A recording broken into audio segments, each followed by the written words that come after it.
नमस्कार मित्रों, I welcome you all to my YouTube channel GS सॉल्कोर। फ्रेंड्स, आज हम लोग प्लांट मॉर्फोलॉजी के बारे में पढ़ेंगे। इसमें हम लोग रूट्स के बारे में पढ़ेंगे, स्टेम के बारे में पढ़ेंगे, उसमें नोड्स एंड इंटर नोड्स के कॉन्सेप्ट्स को देखेंगे, थर्ड टाइप्स ऑफ स्टेम को देखेंगे, फिर लीव्स के बारे में देखेंगे एंड एट लास्ट कुछ इम्पॉर्टेंट नोट्स को देखेंगे जो कि हमारे कॉम्पिटिटिव एग्जाम में अपना एक इम्पॉर्टेंट रोल प्ले करेंगे। तो यदि आप हमारे चैनल पे नए हैं तो please share and subscribe our channel. तो आइए शुरू करते हैं। Plant morphology. हम लोग जानते हैं कि इस संसार में, इस दुनिया में तरह तरह के प्लांट्स पाए जाते हैं जिसके रूट्स का स्ट्रक्चर अलग अलग होता है, स्टेम्स अलग अलग होते हैं, लीव्स, फ्लावर्स एंड फ्रूट्स भी अलग अलग टाइप के पाए जाते हैं। तो ये सब जो पार्ट्स हैं प्लांट्स के, इन सभी के फॉर्म्स के बारे में यदि हम पढ़ें या फिर फीचर्स के बारे में पढ़ें तो इसी चीज़ को प्लांट मॉर्फोलॉजी कहा जाता है। The study of forms and features of different parts like root, stem, leaves, flowers and fruits, इसी चीज़ को प्लांट मॉर्फोलॉजी कहा जाता है। तो आइए शुरू करते हैं रूट से। तो रूट शुरू करने से पहले हम इसके कुछ इम्पॉर्टेंट फीचर्स को देख लेते हैं। तो सबसे इम्पॉर्टेंट फीचर है पॉजिटिव जियोट्रॉपिक। चूँकि जो रूट्स होता है फ्रेंड्स वो ज़मीन की तरफ जाता है टुवर्ड्स द सॉइल, इसलिए इसे हम पॉजिटिव जियोट्रॉपिक कहते हैं। Secondly, it is negative phototropic. चूँकि ये लाइट की तरफ नहीं जाता, प्रकाश की तरफ नहीं जाता, इसलिए हम इसे निगेटिव फोटोट्रॉपिक कहते हैं। ओके। सेकेंडली, रूट्स जो होते हैं, मान लीजिए कोई सी सीड है, यदि इसे कोई फेवरेबल कंडीशन मिलता है तो ये सीड जर्मिनेट करेगी एंड उसके जो रूट्स होंगे वो रेडिकल से नीचे की तरफ जाते हुए दिखाई देंगे। ये रेडिकल है हमारा, तो जो भी रूट होगा वो रेडिकल से निकलेगा और रेडिकल से निकलने वाले रूट्स को हम लोग प्राइमरी रूट्स कहते हैं। आइए अब देखते हैं फंक्शंस ऑफ द रूट।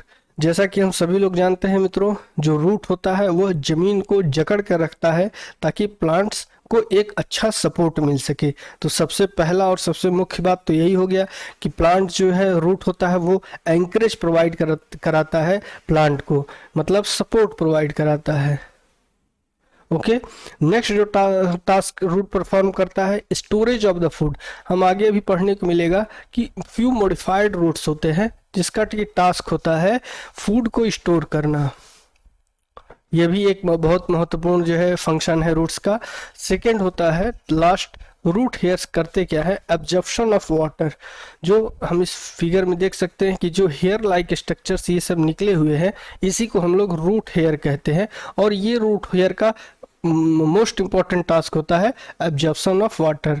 और यदि हम सारे जड़ों को मिला लें तो इस बात को हम पाएंगे कि ये जो रूट हेयर है, रूट हेयर ही सबसे ज़्यादा मैक्सिमम अमाउंट में वाटर को एब्जॉर्ब करता है। तो ये तीन मुख्य जो इसके फंक्शन है रूट्स के हमने देख लिए। आइए आगे बढ़ते हैं। Types of root.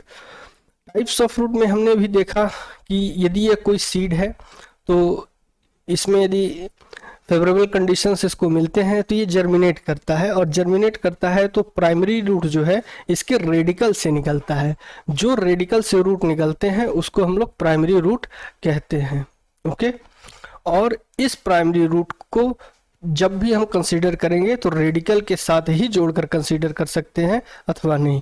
Tap root होता है जो प्राइमरी रूट प्लस इसके जो ब्रांचेज होते हैं। यदि ये प्राइमरी रूट है हमारा और इसके ये ब्रांचेज हैं जो इससे कनेक्टेड हैं, जो इससे निकले हैं, तो इसी को टैप रूट सिस्टम कहते हैं। Tap root system. थर्ड जो रूट होता है उसको हम एडवेंटिशियस रूट्स कहते हैं। जो भी रूट कहीं से भी निकले परंतु रेडिकल से ना निकले तो उसे हम एडवेंटिशियस रूट कहते हैं। यदि कोई भी रूट रेडिकल से निकल रहा है तो वो प्राइमरी रूट हो जाता है, परंतु अपार्ट फ्रॉम दैट यदि कोई रूट ऐसा है जो कि प्राइमरी रूट से बाहर निकल रहा है तो उसे हम एडवेंटिशियस रूट्स कहेंगे। हाँ, बस इसके साथ शर्त है ये कि रेडिकल से ना निकले। यदि वो रेडिकल से निकल रहा है तो प्राइमरी रूट में जाएगा, और यदि रेडिकल से नहीं निकल रहा है, किसी और पार्ट से निकल रहा है, कहीं और बॉडी पार्ट से निकल रहा है, तो वो एडवेंटिशियस रूट्स में कंसीडर होगा। जैसे कि ये रूट जब नीचे की तरफ बढ़ता है, जब सॉइल की तरफ बढ़ता है, तो इसके टिप पर, एट इसके एंड पर, जो यहाँ पर हम देख सकते हैं, इसके टिप पर जो होता है एक कैप होता है। ये कैप का टास्क होता है कि रूट को प्रोटेक्शन प्रोवाइड कराना, तो इसी को हम रूट कैप कहते हैं, जिसका टास्क होता है प्रोटेक्शन प्रोवाइड कराना रूट को। आइए अब देखते हैं मॉडिफिकेशंस ऑफ द रूट।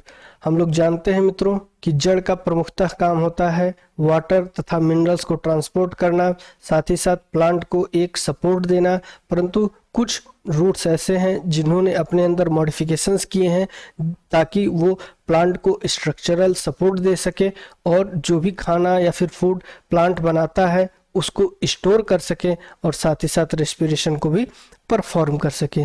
तो ऐसे रूट्स को हम लोग मॉडिफाइड रूट कहते हैं। इसके बेस्ट एग्जांपल्स में से होते हैं कैरेट मीन्स गाजर, टर्निप मीन्स सलजम, तथा स्वीट पोटैटो जिसको हम कंद कहते हैं। यदि हम इन कंद को देखें या फिर सलजम को देखें या फिर गाजर को देखें, तो हम देखते हैं कि ये सोलेन है, मतलब फूले हुए हैं। इसमें क्या स्टोर रहता है? इसमें फूड स्टोर्ड रहता है। ये फूड स्टोरेज का कार्य करती हैं। तो आइए आगे बढ़ते हैं। अब हम लोग स्टेम के बारे में देखते हैं। तो अभी तक हम लोगों ने रूट्स के बारे में देखा, ये देखा कि रूट्स के अपने अलग अलग फीचर्स होते हैं, कैरेक्टरिस्टिक्स होते हैं। उसी प्रकार से स्टेम के भी अपने स्पेसिफिक फीचर्स हैं जो कि इसको प्लांट के अदर पार्ट से डिफ्रेंशिएट करते हैं, जो कि इसको अलग बनाते हैं। तो पहला जो सबसे इम्पोर्टेंट इसका फीचर है ये है कि ये पॉजिटिव फोटोट्रॉपिक होता है। मीन्स ये लाइट की तरफ मूव करता है, लाइट जो है ऊपर की तरफ मिलता है, इसलिए ये ऊपर की तरफ आगे बढ़ता है। सेकंड, जैसा कि हमने देखा यदि कोई सीड है उसे फेवरेबल कंडीशन मिल रहा है और वो जर्मिनेट हो रहा है, तो वो रेडिकल से जर्मिनेट होगा और नीचे की तरफ जाएगा। उसी प्रकार से जब कोई स्टेम का जर्मिनेशन होता है, स्टेम निकलता है जब इससे, तो फ्लिम्यूल से निकलता है, और ये फ्लिम्यूल का जो डेवलपमेंट होता है वो रेडिकल के बाद होता है। मतलब रेडिकल पहले निकलेगा, उसके बाद फ्लिम्यूल निकलता है। नेक्स्ट इसका कैरेक्टरिस्टिक है, स्टेम के पास नोड्स एंड इंटर नोड्स होते हैं जो कि बहुत ही इंपॉर्टेंट होते हैं। यदि हम इस फिगर में देखें तो ये बैम्बू का प्लांट है, बैम्बू का, और इसमें जो है ये नोड्स होते हैं जिसे हम गांठ कहते हैं, इसे नोड्स कहते हैं। हम देखते हैं कि यदि कोई नया बड निकलता है तो ये जो है नोड्स से ही निकल रहा है, तो ये नोड्स जो गांठ होती हैं इसको हम लोग नोड्स कहते हैं, और दो नोड्स के बीच के जो पोर्शन है, जो पार्ट है, इसको इंटर नोड्स कहते हैं।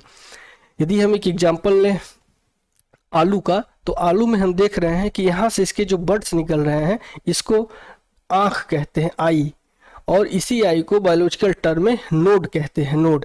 और अपार्ट फ्रॉम दिस नोड जो भी और पार्ट्स इसके बचे हुए हैं ये सब सारे इसको इंटरनोड कहते हैं, इंटरनोड। इसीलिए चूंकि आलू के पास नोड्स एंड इंटरनोड्स होते हैं, इसलिए आलू कोई जड़ नहीं है, इसे स्टेम के अंतर्गत हम लोग कंसीडर करते हैं। उसी प्रकार से टर्मरिक के पास भी नोड्स एंड इंटरनोड्स होते हैं, और अनियन और जिंजर भी होते हैं जो ये स्टेम के ही कैटेगरी में आते हैं। These are the stems.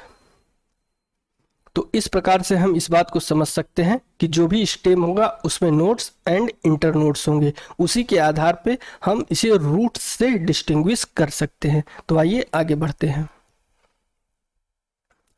Types of stems. जब हम टाइप्स ऑफ स्टेम्स पढ़ते हैं तो based on their location, means वो कहाँ पर हैं, and respect to the ground, ground के रिस्पेक्ट में उनका लोकेशन कहाँ है, या तो जमीन में है, या तो पार्शियली हवा में है और पार्शियली जमीन में है, या तो कंप्लीटली हवा में है। इस आधार पे हम लोग इसको डिस्टिंग्विश करते हैं। तो जो पहला स्टेम है उसे एरियल स्टेम कहते हैं।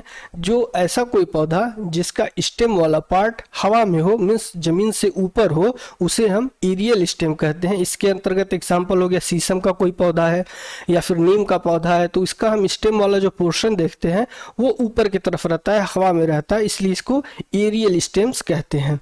और दूसरा स्टेम होता है जो अंडरग्राउंड होता है, जैसा कि अभी हमने देखा, पोटैटो देखा, जिंजर देखा, अनियन देखा, ये सब जमीन के अंदर पाए जाते हैं, इसलिए इसे अंडरग्राउंड स्टेम कहते हैं। और इसी के बीच की एक कड़ी होती है जिसे सब एरियल स्टीम कहते हैं, जहाँ पर स्टीम पार्शियली ग्राउंड के अंदर होता है एंड पार्शियली एयर में होता है। इसका बेस्ट एग्जांपल होता है ये मिंट।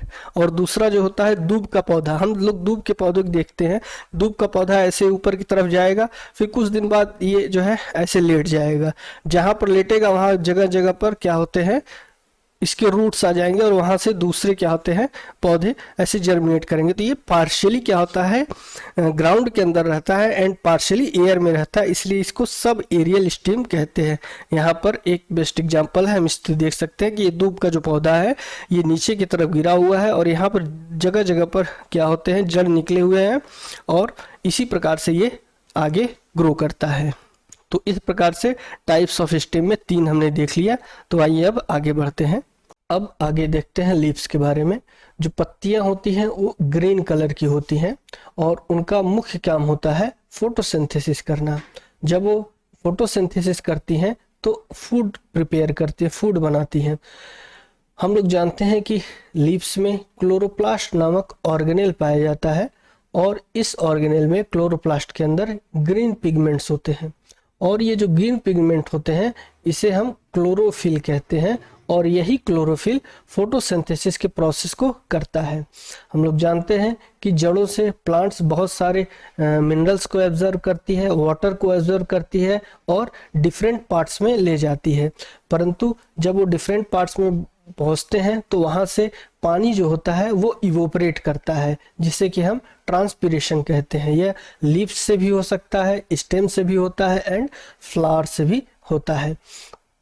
तो बहुत सारे ऐसे भी प्लांट्स होते हैं जो बहुत एक्सट्रीम कंडीशंस पे पाए जाते हैं, जहाँ पर बहुत सारी गर्मी होती है, तो वहाँ पर अपने इस ट्रांसपिरेशन को यानी कि इवोपरेशन ऑफ वाटर को कम से कम करने के लिए पत्तियों को वो लोग प्लांट्स करते क्या है, मॉडिफाई कर लेते हैं और स्पाइन के जैसा बना लेते हैं, एकदम नुकीले बन हो जाते हैं, कांटे नुमा हो जाते हैं, ताकि वाटर का जो इवोपरेशन है वो कम हो सके एंड अपने आप को लोग प्रोटेक्ट भी करने में इसका यूज करती हैं कांटों की वजह से। तो ये डुअल फंक्शन को परफॉर्म करती हैं through the process of modification of their leaves into the spines. इसका एक बेस्ट एग्जांपल है कैक्टस हमारा, इसीलिए हम कैक्टस को ज़ेरोफाइट्स कहते हैं। ये एक पत्ती है। यदि हम इस पत्ती में देखें तो ये जो पत्ती का जो सिरा ये वाला पार्ट है इसको हम पेटियोल कहते हैं। पत्ती के ये जो बीचों बीच एक तरीके का स्ट्रक्चर पाया जाता है इसे मिड रिब कहते हैं। पत्ती का जो एंड वाला पोर्शन है इसे एपेक्स कहते हैं और साथ ही साथ इस मिड रिब से निकले हुए कुछ ऐसे स्ट्रक्चर होते हैं तो इससे हम वेन कहते हैं। आइए अब नोट को देखते हैं। नोट में क्या है, जो गार्लिक होता है, जो लहसुन होता है, लहसुन में जो अपना उसका स्मेल होता है वो सल्फर कंपाउंड की वजह से होता है। ये सब पॉइंट्स जो है बहुत इंपॉर्टेंट है और एमसीक्यू सॉल्व करने में बहुत मदद करेंगी, इसलिए इसे बहुत ध्यान से आप देखिए। सेकंड, जो रेड चिल्लीज होती हैं, मतलब जो लाल मिर्च होती हैं, वो हॉट मीन्स बहुत तीखी होती हैं कैप्सिसियन की वजह से। और यदि हम इस पौधे को देखें तो ये अफीम का पौधा है, पॉपी प्लांट है, ये अफीम का पौधा है या फिर पोस्ते का भी पौधा कह सकते हैं या फिर खसखस का भी पौधा इसे कहते हैं। तो इसका जो ये अनरिप्ड फूड है यानी कि जो पका हुआ ना फल हो, कच्चा फल हो, इस कच्चे फल पे हल्का हल्का ब्लेड से चीरा लगा दिया जाता है। जब इसमें चीरा लगा दिया जाता है तो इसमें लेटेक्स निकलता है। लेटेक्स मतलब ये दूध टाइप का मिल्क इसका निकलता है और ये जब सूख जाता है तो इसी को प्रोसेस करके हीरोइन बनाया जाता है। तो ये जो पॉपी का प्लांट है इसी से हम लोग अफीम प्राप्त करते हैं। ओपियम मीन्स अफीम हो गया। हम इसी पॉपी के प्लांट से हम अफीम को पाते हैं और अफीम जो होता है इसका ड्राइड लेटिक्स होता है, जो दूध निकलता है वही होता है इसका, और ये कच्चे फल से प्राप्त किया जाता है। और इस अफीम का जो मेन कॉन्स्टिट्यूएंट होता है वो मॉर्फिन होता है। ये जो दूध नुमा निकल रहा है दूध, ये जब सूख जाता है तो इसमें जो है लगभग 12% तक मॉर्फिन होता है। इसी मॉर्फिन को प्रोसेस करके हीरोइन निकाला जाता है। इस बात को ध्यान रखिएगा, बहुत सारे प्रश्न इस पे पूछे जाते हैं। तुलसी में जो मेडिकल वैल्यूज होता है, जो बहुत जगह पर तुलसी लोग इस्तेमाल करते हैं, आप देखते होंगे पूजा भी लोग करते हैं। ये तुलसी में जो मेडिकल वैल्यूज होता है वो फेनॉल्स की वजह से एंड फेवलिनॉइड की वजह से होता है। नेक्स्ट, मॉस्किटो रेपेलेंट जो बनाया जाता है मच्छर को भगाने के लिए, वो मार्गो से बनता है, मतलब नीम से बनता है। आइए अब आगे देखते हैं मित्रों नोट में। Caffeine, caffeine is present in T and coffee, मतलब कैफीन चाय में और कॉफ़ी में दोनों में पाया जाता है। साथ ही साथ सॉफ्ट ड्रिंक्स में भी कैफीन होता है। टमाटर हो, गाजर हो या फिर रेड चिल्ली हो, इसमें जो रेड कलर होता है वो एक खास टाइप के पिगमेंट्स की वजह से होता है, कैरोटीन पिगमेंट्स की वजह से होता है, जिसे हम लाइकोपेन कहते हैं। नेक्स्ट देखते हैं, पपीते में एक खास प्रकार का एंजाइम पाया जाता है जिसे हम पेपिन एंजाइम कहते हैं। इस पेपिन एंजाइम से सबसे बड़ा फ़ायदा ये होता है कि ये प्रोटीन के डाइजेशन में हेल्प करता है, परंतु जो पपीते का जो येलो कलर होता है यह किसी और की वजह से होता है जिसे हम कैरिकैक्सेथीन कहते हैं। तो याद रखिएगा, जो येलो कलर होता है पपाया का वो कैरिकैक्सेथीन की वजह से होता है, ना कि पेपिन एंजाइम की वजह से। ओके फ्रेंड्स, नेक्स्ट देखते हैं, जो अनियन होता है, प्याज होता है, जब हम लोग प्याज को काटते हैं तो वो आँखों में लगता है और धीरे धीरे आंसू आने लगते हैं। तो ये होता है सल्फेनिक एसिड की वजह से, जो कि अनियन में, प्याज में मौजूद होता है। हम लोग सिंकोना ट्री के बारे में सुने ही होंगे कहीं ना कहीं। सिंकोना ट्री जो होता है उसके छाल से, उसके बार्क से एक प्रकार का ड्रग बनाया जाता है जिसे क्वानिन कहते हैं, और इस ड्रग का, इस दवाई जो बनाई जाती है, इसका इस्तेमाल मलेरिया के ट्रीटमेंट के लिए किया जाता है। परंतु आज के समय में एक सिंथेटिक ड्रग आ गया है जो कि क्वानाइन को रिप्लेस कर दिया है, इसको कहते हैं क्लोरोक्वाइन। ओके फ्रेंड्स, तो इस बात को याद रखिएगा, क्लोरोक्वाइन एक सिंथेटिक ड्रग है जिससे अब मलेरिया का ट्रीटमेंट किया जाता है। जेट्रोफा, जेट्रोफा एक तरह का प्लांट होता है, ये फिगर में देख सकते हैं, इसका उपयोग बायोडीजल बनाने में करते हैं।